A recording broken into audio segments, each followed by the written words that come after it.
6월 7일 중고등부 예배를 하나님 앞에 올려드리겠습니다. 먼저 사도신경으로 우리의 신앙을 고백하겠습니다. 전능하사 천지를 만드신 하나님 아버지를 내가 믿사오며 그 외아들 우리 주 예수 그리스도를 믿사오니 이는 성령으로 잉태하사 동정녀 마리아에게 나시고 본디오 빌라도에게 고난을 받으사 십자가에 못 박혀 죽으시고 장사한 지 사흘 만에 죽은 자 가운데서 다시 살아나시며 하늘에 오르사 전능하신 하나님 우편에 앉아 계시다가 저리로서 산자와 죽은 자를 심판하러 오시리라. 성령을 믿사오며 거룩한 공예와 성도가 서로 교통하는 것과 죄를 사하여 주시는 것과 몸이 다시 사는 것과 영원히 사는 것을 믿사옵나이다. 아멘. 오늘 우리에게 주시는 하나님의 말씀은 고린도전서 4장 18절에서 21절 말씀입니다. 고린도전서 4장 18절에서 21절 말씀입니다. 우리 다 찾으셨으면 함께 읽도록 하겠습니다. 어떤 이들은 내가 너희에게 나아가지 아니할 것 같이 스스로 교만하여졌으나 주께서 허락하시면 내가 너희에게 속히 나아가서 교만한 자들의 말이 아니라 오직 그 능력을 알아보겠으니 하나님의 나라는 말에 있지 아니하고 오직 능력에 있음이라. 너희가 무엇을 원하느냐? 내가 매를 가지고 너희에게 나아가랴? 사랑과 온유한 마음으로 나아가랴? 아멘. 네, 반갑습니다. 오늘은 역설적인 복음이라는 제목을 가지고 함께 말씀을 나누고자 합니다. 여러분, 역설이 무엇일까요? 역설. 네, 맞습니다. 어떤 주장이나 이론이 겉보기에는 모순되는 것 같아요. 서로 다른 뜻을 가진 것 같지만 실제로는 진리를 함축하고 있다는 뜻이에요. 그 속에 중요한 진리가 있는 거예요. 예를 들면은 어른들이 식당에 가서 뜨거운 음식을 먹으면서 시원하다라고 표현할 때가 있습니다. 나는 뜨거워 죽겠는데. 네, 그러한 것들이 바로 역설이라는 거예요. 역설. 이번 주부터 고린도전서를 여러분 살펴보게 될 텐데요. 오늘의 본문의 배경이 되는 이 고린도라는 도시는 주전 1세기 AD 1세기경에 로마의 식민지였고 항구 도시였어요. 그래서 엄청나게 크게 발달했는데 문화와 그리고 교역의 중심지였어요. 그래서 그런지 부유한 사람과 지성인이 많았고 여러 자신들의 철학이 담긴 헬라 문화의 그러한 철학들을 다 가지고 있었어요. 그래서 바울이 그곳에 가서 그들의 회당에서 복음을 전할 때에 자기들이 가지고 있던 그 진리라는 것에 예수님이 대입되었을 때에 너무나도 그들이 잘 믿었던 거예요. 그런데 문제는 뭐냐고 하니까 이미 그들이 믿고 있던 진리 가운데 예수님이 대입되다 보니까 예수님과 교회에 대한 본질이 그 뜻이 너무나도 많이 변질되기 시작했다는 거예요. 예수님의 부활이나 성찬식이나 또는 성적인 문제, 우상 숭배 문제, 우상 제물 문제, 그리고 편을 갈라 싸우는 지도자 문제 등이 있었어요. 그래서 오늘 본문 말씀 내용은 바울이 이런 고린도 교회의 수많은 문제들 가운데 특별히 나는 아볼로파다, 나는 게바파다, 나는 바울파다라고 서로 편가르며 다투는 그들에게 권면하는 내용이에요. 바울은 그 중에서도 그들에게 어떤 비유로 말하고 있는지 오늘 말씀 20절을 한번 다 같이 보겠습니다. 예. 하나님의 나라는 말에 있지 아니하고 오직 능력에 있음이라. 하나님의 나라는 바울이 나를 반대하는 자들의 그 교만한 말에 있지 않고 오직 십자가의 능력에 있다라고 말씀하고 있습니다. 여기서 교만함이라는 것은 여러분 앞에 6절을 한번 보시면 잠깐 보시면 6절 한번 보세요. 6절 보시면 교만하여 서로 대적하지 않기 위해서는 이 기록된 구약 성경 이 말씀을 넘어가면 안 된다라는 것이에요. 그 말씀을 근데 이들이 넘어갔기 때문에 교만한 말로써 편가르기 하고 있었다라는 거예요. 그래서 바울은 하나님의 나라는 너희들의 교만한 말에 있는 것이 아니라 오직 이 구약 성경이 말씀하시는 예수 그리스도 십자가의 능력으로 이루어진다라는 사실을 말씀하고 있어요.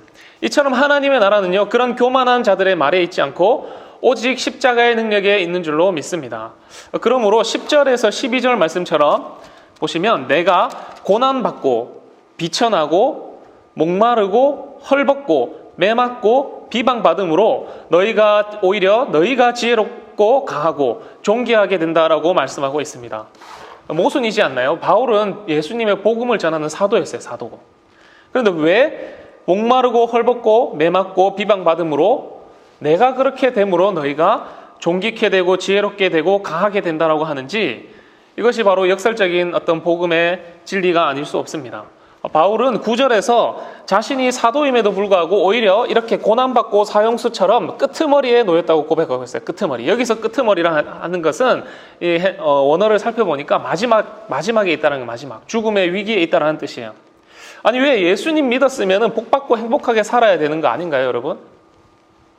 그런데 우리가 지금도 많이 느끼지만은 왜 주님은 오히려 헐벗고 굶주리고 매맞고 내쫓김 당하게 하시는 건가 우리는 살아가면서 많이 느끼고 있어요. 이것이 바로 하나님의 나라의 원리이기 때문에 그렇다는 거예요. 하나님의 나라의 원리. 하나님의 나라는 세상이 주는 부요나 높음이나 돈이나 이런 교만한 말들에 있는 것이 아니라 오직 자격 없는 자가 하나님의 값없는 사랑으로 구원받아 들어가는 것이기 때문입니다. 아멘. 말에 있지 않고 능력에 있다라는 거예요. 여러분, 이것이 역설 아닌가요? 역설. 요한복음 3장 30절에 보시면요, 세례 요한이 오실 예수 그리스도에 대해서 이렇게 설명하고 있어요. 그는 흥하여야 하겠고 나는 쇠하여야 하리라. 여러분, 그는 흥하여야 한다. 사람이 많이 가지고 높아지는 세상의 명예와 존귀와 부요보다 더욱 우리가 풍성한 것은 바로 나 자신이 쇠하는 것입니다. 예수님 앞에서 내가 죽고 예수로 산다는 그 의미가, 이것이 바로 바울이 그 의미를 되살려서 말하는 참된 진리라는 거예요. 예수님은요, 하나님의 아들임에도 우리 대신 십자가 지시고 죽으심으로 흥하신 분이에요. 반대로 우리는 뭘까요? 지금 잘 사는 것 같아 보여도 결국에는 주님을 위해서 남에게 희생하는 거예요. 남에게 희생하는 거. 그것이 바로 우리가 쇠하는 것이고, 바울은 바로 이 예수님의 원리를 고린도 성도들에게 말해주고 있어요. 자신은 죽을 것 같이 힘들지만 하나님의 나라는 말이 아니라 내가 죽고 너가 사는 그리스도의 능력에 있다는 것을 몸소 보여주고 있었던 거예요.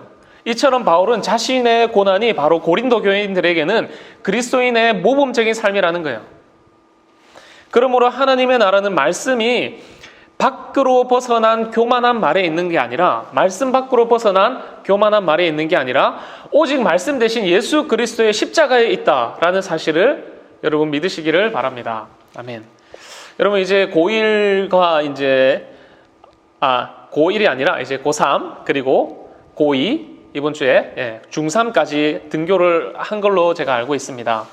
어떻든가 학교를 가니까 좀 이상할 것 같아요.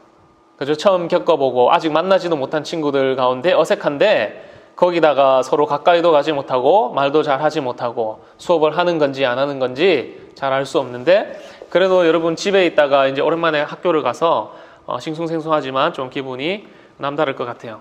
지금 현재 코로나19 이 기간 동안에 세계는 온통 비대면 사회로 서로 거리를 두고 살아가고, 부모님들이 힘들 것이지만 경제가 좀 힘들고, 또 우리 교회 예배마저 멈춰 있습니다. 그러나 이렇게 여러분 쇠하여 보이는 이때에도 세계의 기독교는 흥하고 있다는 것을 여러분 믿으시길 바랍니다. 기사나 뉴스를 보니까요, 미국의 많은 사람들이 코로나 때문에 삶이 하루아침에 변함을 느끼고, 또 내가 혹시나 모를 죽음의 위기에 있다는 것을 느끼고 하니까 인터넷으로 하나님에 대해서, 그리고 어떤 신앙서적이나 성경 말씀에 대해서 많이 검색하고 있다는 통계가 있다고 합니다. 그러한 책들에 대한 수요가 더 늘어나고, 심지어는 비기독교인들조차도 이 재앙을 끝나게 해달라고 하나님이라는 신이라는 존재에 자신의 무능력함을 인정하고 그들을 하나님을 찾고 있다는 사실이에요. 그리고 세계의 수많은 그리스도인들이 모여서 함께 손을 잡고 눈물로 기도하는 그러한 영상도 보았는데요. 여러분, 또 우리 가까이에 있는 또 북한 어떨까요? 북한 또한 힘들고 어렵지만 주변에서 더욱더 이제 북한에 성경을 배포하고 말씀이 복음이 들어갈 수 있도록 게을리하지 않고 있고, 그리고 성경을 통해서 희망을 찾는 북한 주민들이 많아지고 있다는 기사를 찾아볼 수 있었습니다. 한두 번 본 게 아니고요, 제가 여러 번 봤어요, 기사를. 세상은 힘들지만 하나님은 그 가운데서도 역사하신다는 사실입니다. 바로 예수 그리스도가 우리가 받아야 될 모든 죄의 고난들을 대신 받으셨기 때문에 우리가 오히려 지혜롭게 되고 강하여지고 존귀케 되었다는 사실을 바울 자신이 고린도 성도들과 1년 반 동안 있으면서, 그리고 이렇게 지금 직접 고린도 형제들에게 편지하면서 몸소 보여주었다라는 사실입니다. 그러니 바울이 그들에게 뭐라고 합니까? 15절 16절을 우리 한번 볼까요? 15절 16절 4장 15절 16절에 보시면 그리스도 안에서 1만 스승이 있으되 아버지는 많지 아니하니 그리스도 예수 안에서 내가 복음으로써 너희를 낳았음이라. 그러므로 내가 너희에게 권하노니 너희는 나를 본받는 자가 되라. 아멘. 그러므로 내가 그리스도 안에서 내가 복음으로 너희를 낳았으니 너희는 나를 본받으라. 아멘. 바울은 바로 약한 데서 강하여지는 이 원리를 11절에서 이렇게 표현합니다. 11절 다시 한번 보겠습니다. 줄이고 목마르고 헐벗고 매맞으며 정처가 없고. 내가 매맞고 헐벗고 목마르고 줄인 것을 너희에게 내가 직접 보여줬다라는 거예요. 그러므로 여러분 오늘 20절에 말하는, 오늘 본문 20절에 말하는 고린도 교회를 어지럽히는 교만한 자들에게 바울은 권면하고 있습니다. 뭐라고요? 하나님의 나라는 교만한 말에 있는 것이 아니라 우리를 구원하신 예수 그리스도의 십자가의 능력에 있다라는 사실을 말씀하고 있습니다. 사랑하는 중고등부 여러분, 하나님의 나라는 우리의 교만함에 있지 않습니다. 우리에게는 선한 것이 아무것도 없기 때문이에요.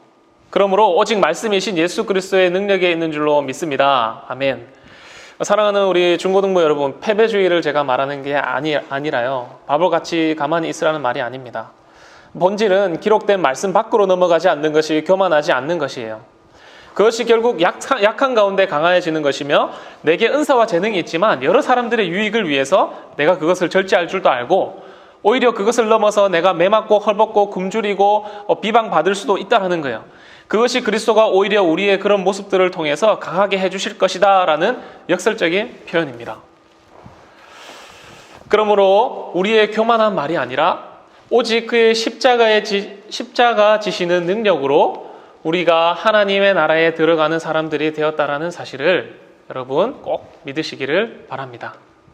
그러니까 오늘 힘들다고 희망 잃지 않는 거 여러분 아셨죠? 그리고 내일 우리 예수님께서 오실 수도 있다라는 바로 이러한 믿음이 있다면 여러분들 오늘 가운데 그리고 내일 모레 계속 힘들 수 있지만 그 가운데서도 예수님께 대한 믿음을 굳건히 지키며 오늘 바울이 보여줬던 몸소 고린도 교인들에게 보여줬던 이 역설적인 복음의 모습을 여러분 삶에서 드러낼 수 있을 줄로 믿습니다. 아멘. 기도하겠습니다. 하나님 아버지, 오늘 바울과 고린도 교인들의 문제에 대하여 살펴보게 하시니 감사합니다.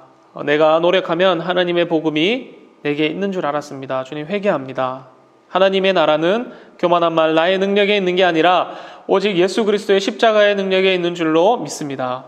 앞으로 계속해서 우리가 등교를 하게 될 텐데 하나님, 이럴 때일수록 우리의 믿음이 연약해지지 않도록 더욱 붙잡아 주셔서 바울처럼 주변 친구들에게 그리스도인의 모범을 보이며 주님을 드러내는 귀한 우리 중고등부 될 수 있도록 도와주시옵소서. 예수님의 이름으로 기도드립니다. 아멘. 하늘에 계신 우리 아버지여, 이름이 거룩히 여김을 받으시오며 나라의 마옵시며 뜻이 하늘에서 이룬 것 같이 땅에서도 이루어지이다. 오늘날 우리에게 일용할 양식을 주옵시고 우리가 우리에게 죄 지은 자를 사하여 준 것 같이 우리 죄를 사하여 주옵시고 우리를 시험에 들게 하지 마옵시고 다만 악에서 구하옵소서.